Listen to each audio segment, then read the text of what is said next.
Bonjour chers auditeurs sur l'India Radio Delhi. Nous sommes le 13 novembre 2020 et vous êtes à l'écoute du service français. Voici maintenant les informations présentées par Anuj Sharma. D'abord les gros titres. Le Premier ministre éthiopien revendique une avancée majeure dans la région du Tigré. Aux Philippines, 39 morts après le départ du typhon, des hautes eaux et de la boue.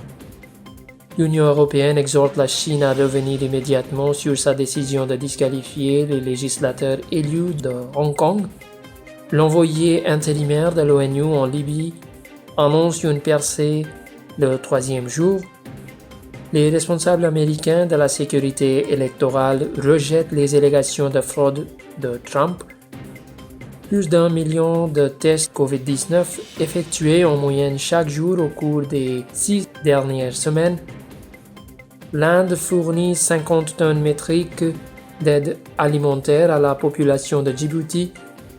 Le parti d'Aung San Suu Kyi remporte la majorité écrasante aux élections du Myanmar. Le Premier ministre indien Narendra Modi félicite Aung San Suu Kyi pour sa victoire électorale au Myanmar. Le Premier ministre Modi dit que le pays va de l'avant avec l'objectif et la détermination d'une Inde autonome. Et finalement, le Premier ministre Modi affirme qu'une ANAS cohésive et réactive était importante pour la sécurité et la croissance pour tous. Maintenant, vous allez écouter les nouvelles en détail. Le Premier ministre éthiopien a affirmé que la région du Tigré occidental avait été libérée après une semaine de combat. Pendant ce temps, les agences des Nations Unies ont mis en garde contre une situation humanitaire désastreuse qui s'aggrave de jour en jour. Le Premier ministre éthiopien Abiy Ahmed a déclaré sur Twitter hier que la région occidentale du Tigré avait été libérée. Le président de Tigré, Debretsion Gebremichael, qui est président du TPLF, a déclaré à une agence de presse que les frappes aériennes du gouvernement avaient tué un nombre indéterminé de civils. Le mouvement militaire d'Addis Abeba a commencé après des mois de querelles entre le gouvernement fédéral et le TPLF. Le parti TPLF a dominé la politique éthiopienne pendant près de 3 décennies, jusqu'à l'arrivée d'Abiy Ahmed au pouvoir en 2018.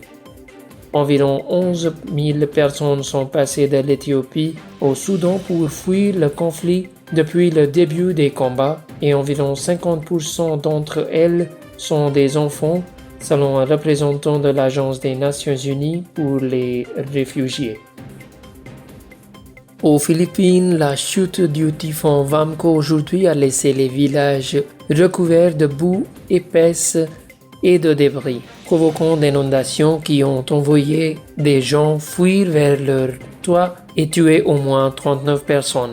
Des milliers de personnes ont été secourues bien que les eaux se soient pour la plupart retirées. L'armée sauvait des gens dans des endroits où les eaux restaient à haut niveau.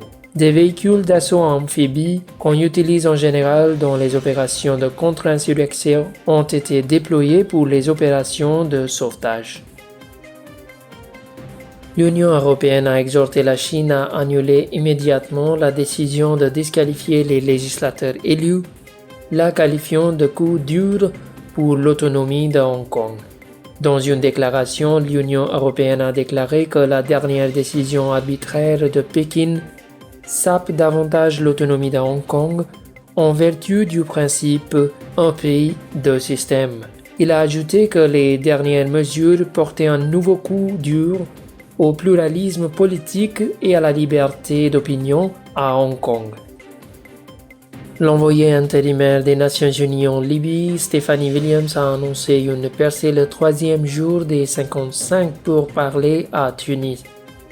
Elle a ajouté que les pourparlers, soutenus par la mission d'appui des Nations Unies en Libye, ont abouti à un accord préliminaire sur une feuille de route pour des élections parlementaires et présidentielles libres, justes, inclusives et crédibles. Les responsables électoraux fédéraux américains ont déclaré que le vote de 2020 à la Maison-Blanche était le plus sûr de l'histoire américaine. Une unité du département de la sécurité intérieure qui a travaillé à la sauvegarde des systèmes de vote américains pour l'élection présidentielle du 3 novembre a publié hier une déclaration commune.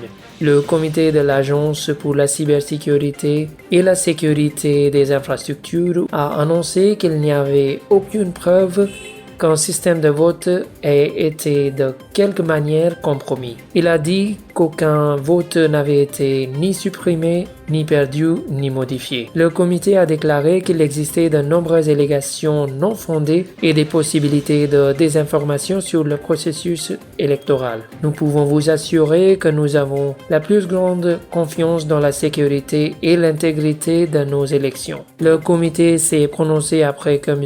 Trump a déclaré sans preuve que 2,7 millions de votes pour lui avaient été supprimés lors des élections de la semaine dernière. Il n'a pas encore concédé au vainqueur prévu, le démocrate Joe Biden.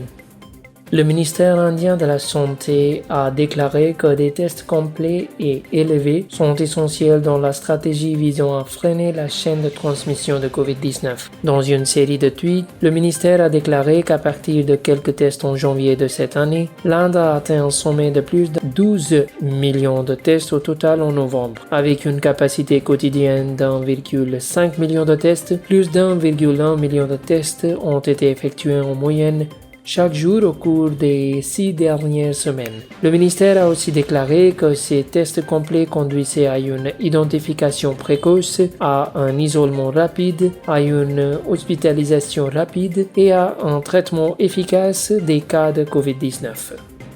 L'Inde a fourni 50 tonnes métriques d'aide alimentaire à la population de Djibouti. Cela fait partie de l'aide de l'Inde aux pays amis pour surmonter les calamités naturelles et la pandémie de la COVID-19. L'ambassadeur de l'Inde à Djibouti, Ashok Kumar, a remis des produits alimentaires à la secrétaire générale du ministère des Affaires sociales et de la solidarité du pays, Madame Ifra. L'aide humanitaire et les secours en cas de catastrophe à Djibouti ont été fournis par le navire INS Erawan. Dans un communiqué, le ministère indien des Affaires extérieures a déclaré que cette étape faisait partie de Sagar 2 ou sécurité et croissance pour tous dans la région, par le biais duquel le gouvernement indien fournit 270 tonnes métriques d'aide humanitaire aux pays amis de la région.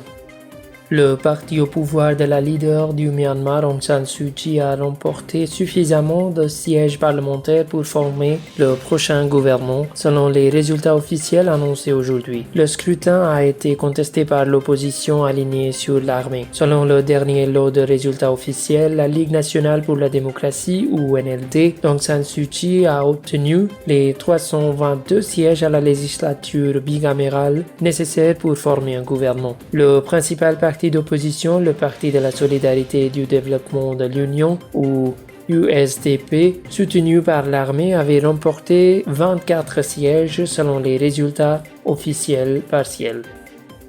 Le Premier ministre Narendra Modi a félicité Aung San Suu Kyi et son parti, la Ligue nationale pour la démocratie ou NLD, pour leur victoire aux élections au Myanmar. Dans un tweet, le Premier ministre a déclaré que le bon déroulement du vote était une autre étape dans la transition démocratique en cours au Myanmar. M. Modi a déclaré qu'il se réjouissait de continuer à travailler avec elle pour renforcer les liens traditionnels d'amitié entre les deux pays.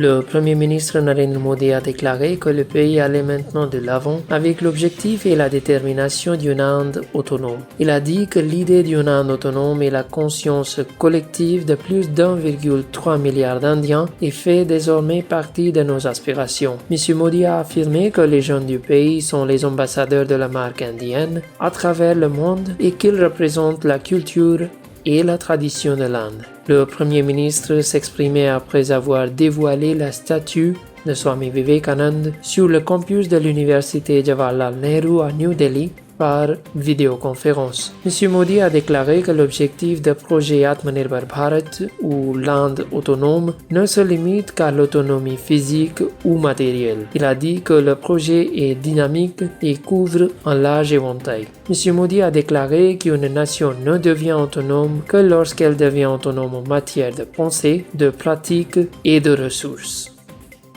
Le Premier ministre Narendra Modi a déclaré que l'ANAS était la cible principale de la politique indienne d'Act East. S'adressant hier soir au 17e sommet ANAS-Inde, M. Modi a souligné que l'Inde estimait qu'une ANAS cohésive et réactive était importante pour la sécurité et la croissance pour tous. Il a dit que le partenariat entre l'Inde et l'ANAS était étroitement lié aux traditions et à la géographie. Le Premier ministre a déclaré que l'amélioration de la connectivité sur tous les fronts entre l'Inde et l'ANAS, que ce soit physique, économique, social, numérique, financier ou maritime, était une priorité majeure pour l'Inde. Il a ajouté que l'Inde et l'ANAS se sont rapprochés dans tous ces domaines au cours des dernières années. Informant les médias en mode virtuel ce soir, le secrétaire du ministère des Affaires extérieures, Viva Ganguly Das, a déclaré que le Premier ministre Modi a salué les initiatives de l'ANAS pour lutter contre la pandémie Covid-19 et a annoncé une contribution d'$1 million au fonds de réponse Covid-19 de l'ANAS. Elle a déclaré que le Premier ministre a insisté sur la nécessité de tirer parti des liens solides entre l'Inde et l'ANAS dans la lutte contre la pandémie. Chers auditeurs, vous êtes à l'écoute du service français de All India Radio. Vous venez d'écouter les informations et maintenant il est l'heure de vous présenter le commentaire du jour qui porte sur 17e sommet ANAS-Inde.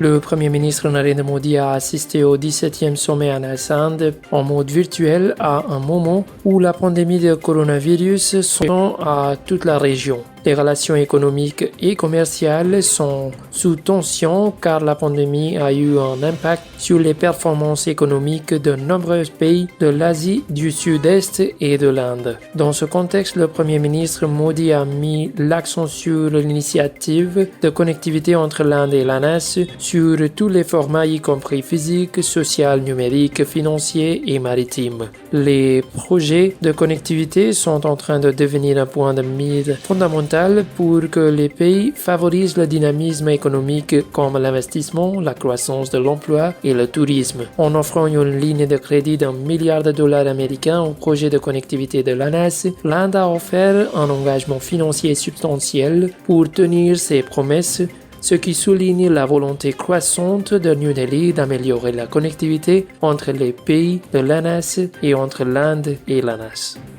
La pandémie de coronavirus a mis en lumière les vulnérabilités des réalités économiques actuelles de la région, telles que la dépendance à une seule chaîne d'approvisionnement, la nécessité de diversifier les chaînes d'approvisionnement et d'accroître sa résilience est devenue une priorité absolue pour les pays asiatiques et est cruciale pour inaugurer la reprise économique post-Covid dans les pays de la région. Cela devrait mener à des initiatives de commerce et d'investissement entre l'Inde et l'ANAS, et donc la nécessité d'avoir une politique cohérente vers l'intégration économique de la région. Cela se reflète dans la volonté d'aller de l'avant sur le partenariat ANAS-Inde pour la paix, le progrès et une prospérité partagée. Le plan d'action ANAS-Inde pour 2021-2025 pour la mise en œuvre des objectifs de cette initiative a été adopté lors du sommet virtuel et contribuerait à renforcer un large éventail de coopération dans les domaines politiques, économiques, sécuritaires, maritimes, transnationaux et antiterroristes, ainsi que les domaines comme les finances, l'énergie, les transports, l'alimentation, l'agriculture, la foresterie, les technologies de l'information et de la communication, la science et la technologie, le tourisme et la connectivité. Le sommet a également vu l'Inde partager sa conviction de la nécessité de synergie entre les politiques nationales et régionales de l'Inde et de l'ANAS. Le Premier ministre indien Narendra Modi a souligné la nécessité de faire converger les initiatives telles que l'initiative indienne sur les océans Indo-Pacifique et les perspectives de l'ANAS sur l'Indo-Pacifique qui visent à œuvrer à la promotion de la coopération Inde-ANAS à travers la connectivité, la coopération maritime, les objectifs de développement durable des Nations Unies et économique, ainsi que d'autres domaines de coopération possibles. En conséquence, l'initiative indienne sur les océans Indo-Pacifique vise un domaine maritime sûr et sécurisé où les défis stratégiques émergents posent de nouveaux défis non seulement pour l'Inde, mais aussi pour les pays de l'ANAS. Par conséquent, une région Indo-Pacifique stable est nécessaire. Cela exigeait que l'Inde et les pays de l'ANAS travaillent en étroite collaboration pour relever les défis communs et créer des voies pour assurer la connectivité et la coopération dans le cadre d'un système fondé sur les règles, en particulier dans la région. Alors que la pandémie a révélé bon nombre de failles dans la région, le plan d'action contient les bons ingrédients pour permettre à l'Inde et à l'ANAS d'utiliser leurs mécanismes pour s'engager de manière plus coordonnée dans les domaines tant économiques que politiques et sécuritaires.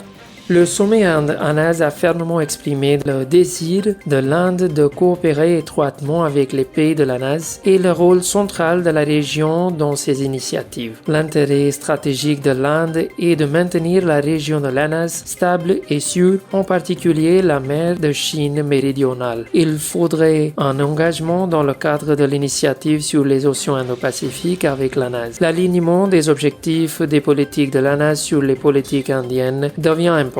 L'engagement coopératif entendu permet à la fois la sécurité économique et maritime du pays et une plateforme pour discuter et parvenir à une compréhension commune sur des questions telles que l'ordre fondé sur des règles et un Indo-Pacifique libre et ouvert.